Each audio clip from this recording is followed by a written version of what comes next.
Hello, welcome back to Bookshelf Tour. This is going to be a short one because, of course, it's almost work time. But this is it. Knock off a little bit each day, and we'll get through this together, or just me together. We've got the best of Walter M. Miller, who wrote Canticle for Leibowitz, which is unfortunately is the only Walter M. Miller I've read. So yeah, I picked up this in hopes at some point I will actually read more Walter M. Miller stuff. Maybe hopefully uh, short stories or little bits. Yeah, little bits of Walter M. Miller. Oh, I'm going to save all that for a thing. We've got a bit of Dervla Murphy, a little bit more of Dervla Murphy. This is A Spell in Nepal. I have read When the Indus Was Young and Full Tilt. I don't, I don't think Full Tilt. I actually probably went through it just a little bit earlier. Or did I have that on ebook? I might have had that on ebook. Ireland at Full Tilt, which is her biking from Ireland to I think India and stuff like that. With a boat trip in there, and the didn't bike through the water. What a cheater! Uh, but yeah, here's another one that at some point I will read. She's a interesting young at this point kind of young Irish woman traveling through areas which a lot of people. It's one of those great things of like she meets a lot of kind people along the way who actually give her a lot of help, which is awesome. We've got a couple of Lolitas, actually both an annotated Lolita by Vladimir Nabokov, and just a straight Lolita by Nabokov, both of Humbert, the pedophile, and it's narrated through him, a extremely educated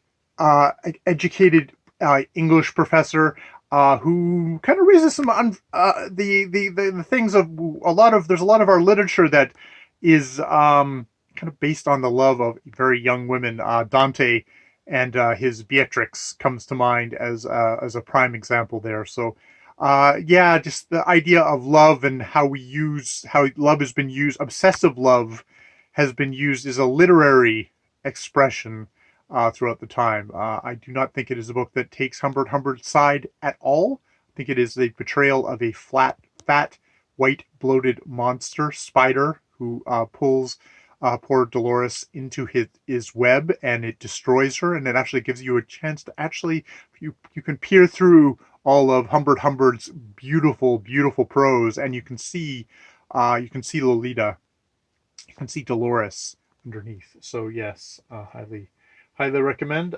We've got a bit of Montaigne's essays. Great essayist. I've read some of them. I should read more. Maupassant, A Woman's Life. One of these French writers I've been meaning to get to. Unsurpassed as a short story writer, wrote in all 6 full-length novels, of which A Woman's Life is one of the greatest. So yeah, it's a great short story writer. One of his novels, which is, I mean, standards of today, that actually probably is like a short story.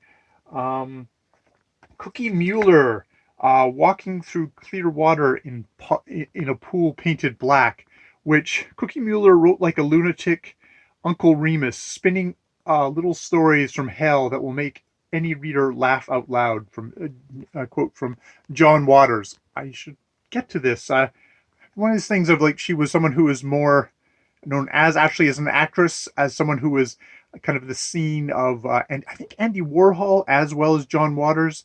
So yeah, I should take a look, and it's done through Semiotic Text publisher, which is a great publishing house, which will come up later for one of my favorite authors.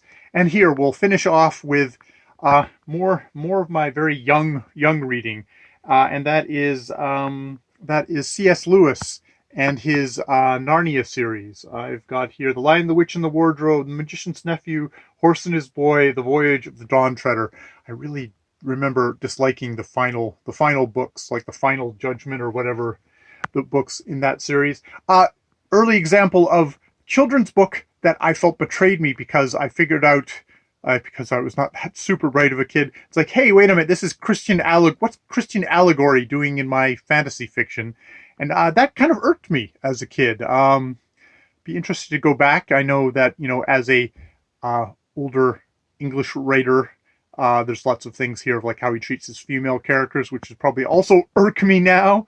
But yeah, definitely still a series that has a lot of definitely influenced me. Is one I can remember getting these out of the library. I think it's one of these early memories of these are the first books I got out of the library, and obviously I got my own puffin editions of them. So yeah, okay, we'll stop there.